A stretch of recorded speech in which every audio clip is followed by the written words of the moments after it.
to share something with you. That might put me in a very negative light, yeah. Relationships are not my forte. See if someone grabbed up my wife or something completely different ballgame. I'll walk away from here, and this has been like a therapy session.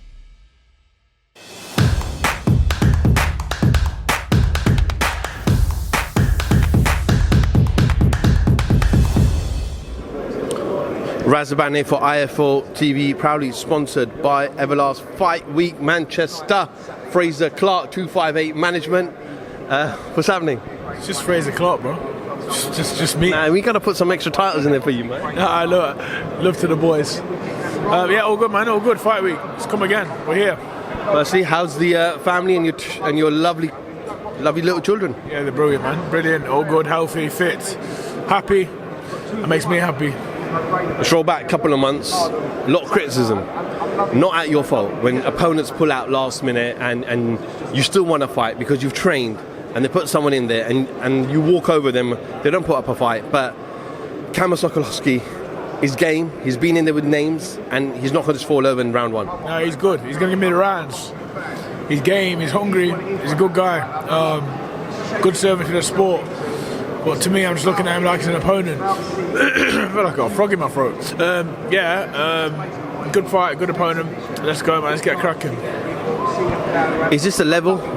I know you believe you're way above this level, and I know you want to trickle through each level as they come. You've said it to me plenty of times, but is this the right opponent at the right time for you? Yeah. There's believing you're at the level, and then there's boxing at the level. So it's a different thing. I've seen it too many times. So let's see on Saturday night. It's all about. We can all do it. Big phrase everywhere. He's doing this. He's doing that. He's all over his guy's sport. He's talking up and this and that. They're making him out to be this and that. But let's see in the fight. Do you know what I mean? Let's see where we're at. I'm not bullshit. I'm not here to say that I'm this. I'm that. I'm not God. I'm just me. An improving fighter. 3-0 prospect. Yeah, got the Olympic background. Leave that at the door. Forget about that. Judge me from the last 12 months. First fight wasn't the ideal opponent. I did the business. Second fight, better opponent. Wiped him out. Probably could have carried on, but still took him out. Third opponent, terrible. Fourth opponent, here we are. Let's go. You know what I mean? Is it hard, or do you just ignore it to deal with that criticism when it comes in? Because I saw your reaction in Liverpool after that fight, because you literally just shrugged your shoulder and said, "What can I do?" Yeah, that's what I said. What the fuck can want me do about it? I just turn up, throw the punches, get paid. I'm not here to make the fights and whatever else. And people say, "Oh, you have a certain input." I do have a certain input, and the fight I agreed to fight in Liverpool was not the fight that turned up. From what I seen, he was wiping people out, 5 knockouts, take people out. Turned up in Liverpool, he'd either got really ill and lost loads of weight, or just turned up and didn't fancy it, just wanted a payday. And when you have fights like that, is it hard for you to go back and then analyse yourself on improvements and what you did better and what you didn't do so well with the team? Oh yeah, we looked at the sparring in the camp. There's no point looking at a fight. What was like 1 minute 40 of what? I took a jab, took a daft jab. That's what we looked at. Didn't look at what I did. Not waste of time. We looked at the sparring in the camp. How the camp went, a little debrief on that. Things I should do better for the next camp. So them kind of things. How's life in Leicester? Loughborough? Loughborough, it's good, man. Great place, great facility. I love being there. I love being at the university. It's about the closest I've ever got to going to uni. Being there training. So yeah, man, it's good. Good people. Enjoy it. You might get honorary degree down the line sometime. I hope so. How's Crystal Palace's Reactpool? Reactpool's really good, man. Some big news coming soon with the upcoming fights. I'm looking forward to it, man. He's got a good fight. It's going to be really good. I'm excited for him. I spoke to Ben Shalom last week and I said, obviously, playing out the heavyweight division. I know, obviously, White's going out later this month. Fury-Chisora will come on to in a bit. Joshua probably sometime next year. I said, what's next for Joseph Parker? You've signed him.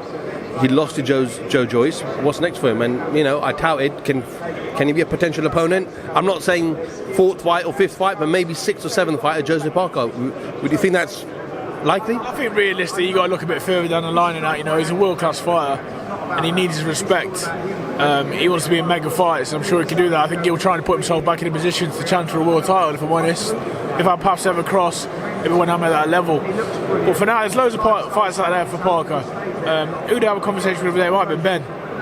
I like Joseph Parker, Michael Hunter, I do. I like that for some sort of eliminator. Get that on, that'd be a good one. Chisora Fury, got an appetite? I know it's not turning everyone on, I understand that, I get it, but I think it's a better fight than the last two they've had. Even though people think it's a foregone conclusion, I feel like both fighters are better. they're both men now. Not that there wasn't before, but they're mature men now. I think it makes for a better fight. If you turn the noise off, you wipe away the Fury and Chisora off the band, and you look at it as just a fight, I think it'll be a better fight. I know what you mean, because obviously Chisora has shown improvements, especially after that second fight. But if you look at Chisora's last couple of fights, I know he had Pulev, but then look at the Parker fights. Has he still got that same aggression that he had when he fought Dylan White? You just don't know what Derek Chisora's going to turn up. He doesn't know. But what I do know is he'll be there, he'll be willing, he'll be fit, he'll be strong. And if he turns up in the mood, it give people more entertainment than they could have imagined to pay for. They pay for the ticket twice if he turns up in the mood. Joshua Wilder?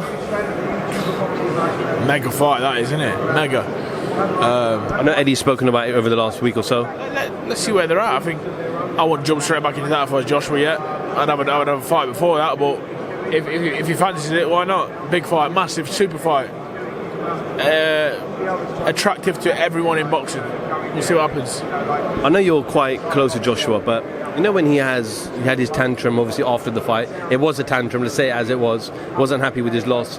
And when he's going through this period where a lot of people are talking about Fury fight in December, but other people are saying, listen, he needs to rest, not jump into that fight straight. Do you reach out to him? Do you speak to him? Is this someone that, I know he respects you, but is he someone that he can speak to you about ongoing situation? Because you're a wise individual. Yeah, he's my friend, man. We can speak about anything. I just give my opinion what I think. That doesn't necessarily mean it's right. I just put myself in this position what I would do. What I would do is, after Christmas, get my arse back in the gym properly. He's still in the gym now, but get my arse in the gym properly. Like a choice of a couple of opponents.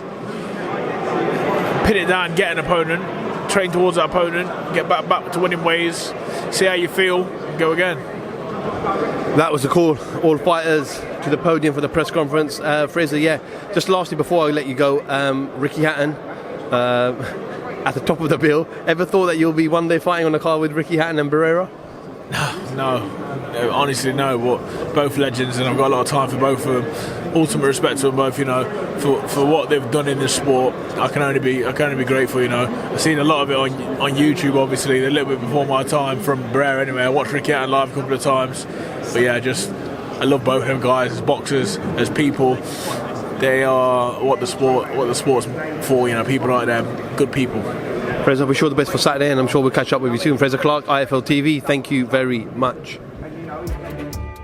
I'm going to share something with you that might put me in a very negative light, yeah. Relationships are not my forte. See if someone grabbed up my wife for saying completely different ballgame. I'll walk away from it, and this has been like a therapy session.